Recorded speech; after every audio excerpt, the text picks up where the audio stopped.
I had to go to my grandmother's place to escape the sun. According to today's terminology, that place would be called a slum, with narrow alleys running from east to west, each just wide enough for 3 people to pass through.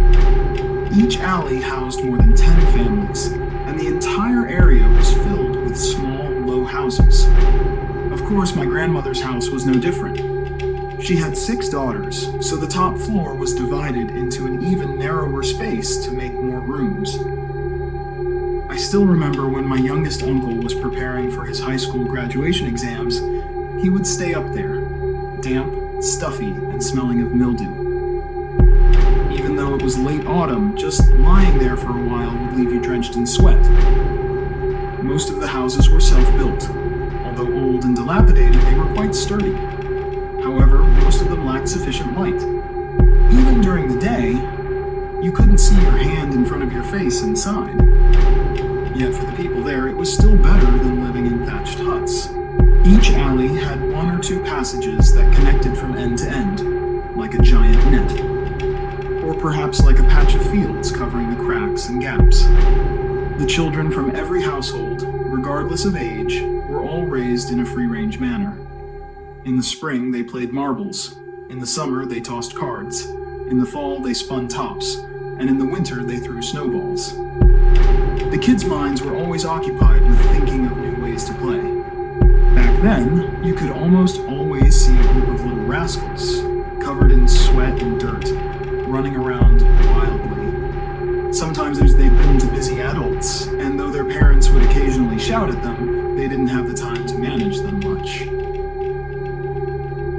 Of course, the kind of terrain most suitable and easiest for playing was naturally hide and seek. And whenever I think of hide and seek, I immediately remember Little Yuan. Little Yuan's family wasn't originally from this area. He and his mother, a frail, pale woman, moved into the house right next to my grandmother's. The previous owner had moved elsewhere, renting the place to the 2 of them. Little Yuan's mother was extremely eccentric. Regardless of the season, spring, summer, fall, or winter, she always wore the same floral blouse and thin brown pants. Every day, she carried a handful of grain to feed the chickens she raised. Chickens that were even skinnier than her. Mere skin and bones. She didn't like to talk to the neighbors, but she often had to rely on selling hand-woven bamboo products to support herself and her son. There was always a look of indescribable suffering on her face, like someone with an unmentionable illness. Her face was yellow, the color of grain, and her lips were dry and tinged with a faint bluish hue, which made her appearance quite unsettling.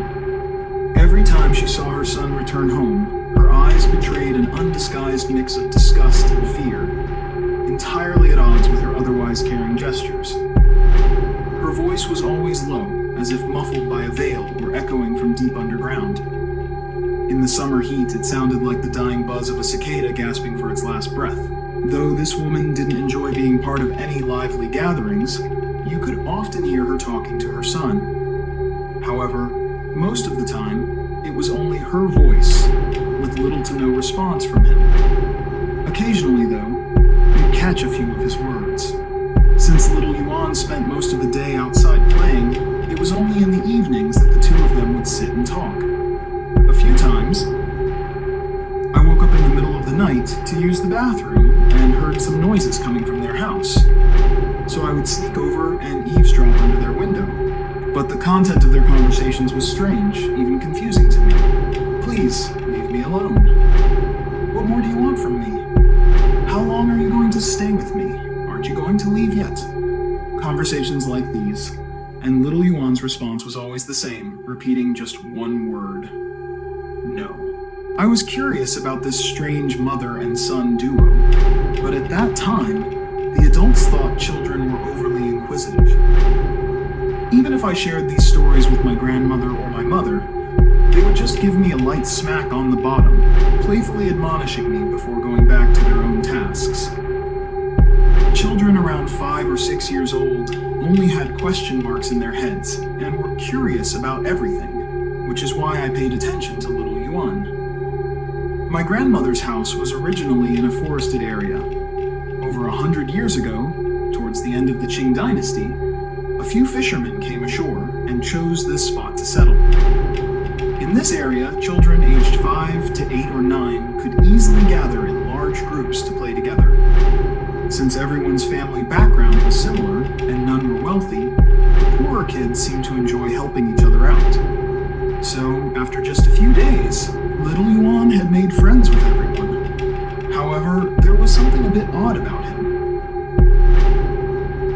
Little Yuan had a very large head, and his features were unusual, almost flat and lacking any prominent contours.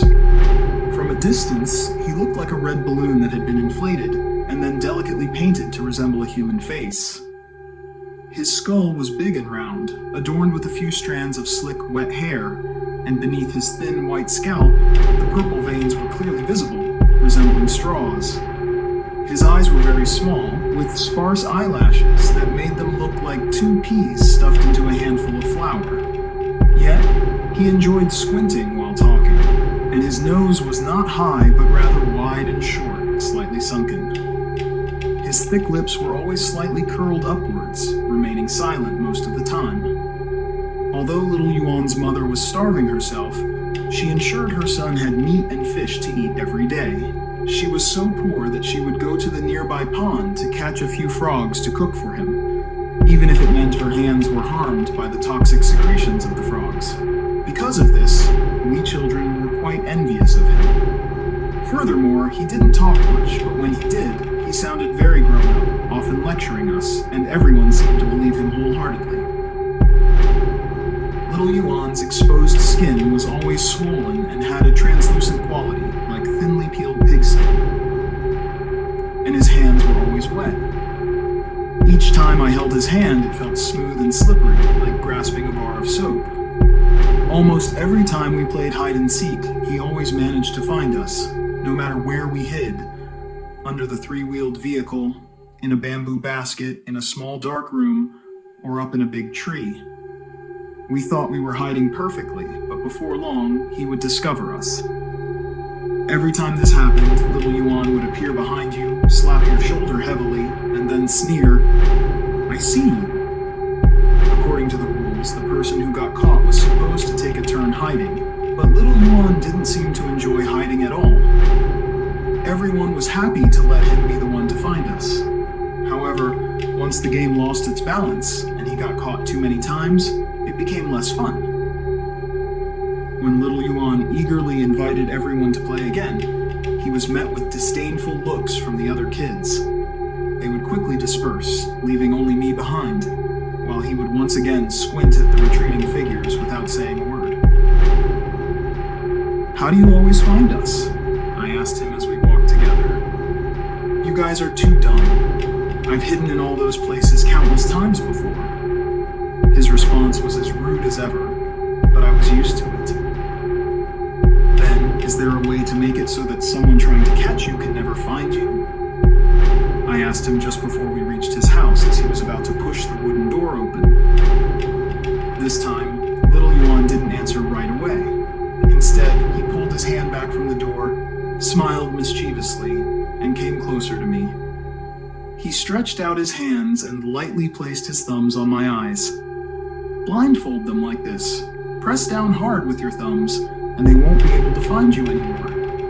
His words felt sharp, like a drill, and he really started pressing down on my eyes, causing me to feel a quick sense of pressure.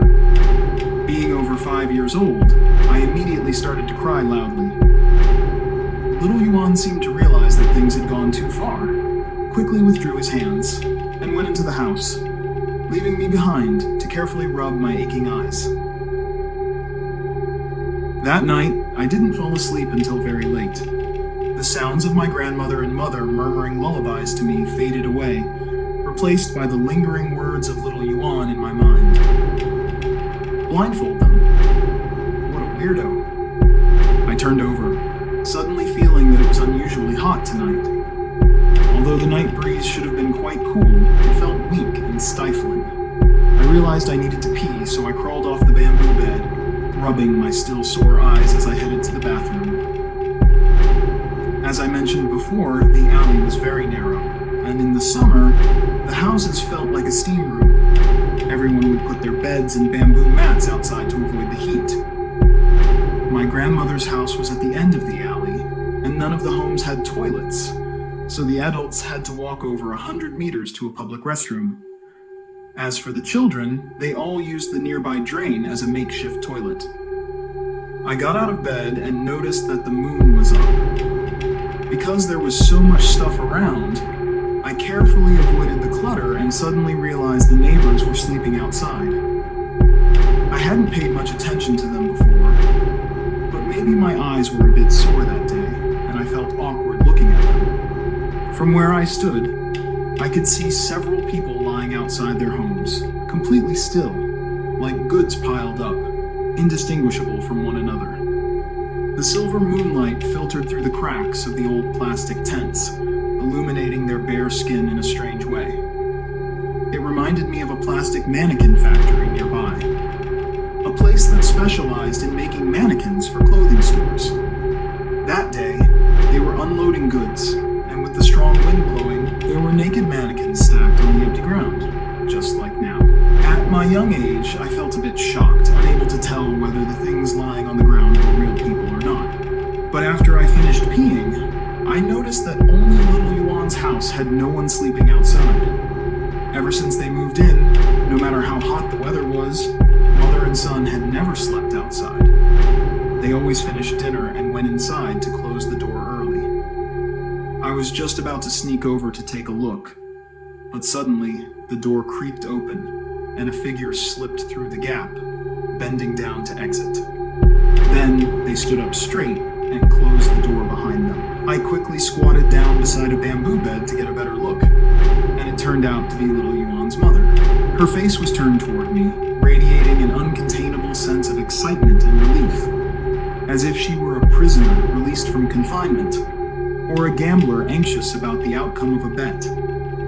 In her hand, she carried a small cloth bag, something she had also brought when she and little Yuan moved in. The woman seemed restless, peering inside the bag for a moment before carefully stepping over the people lying in the alley.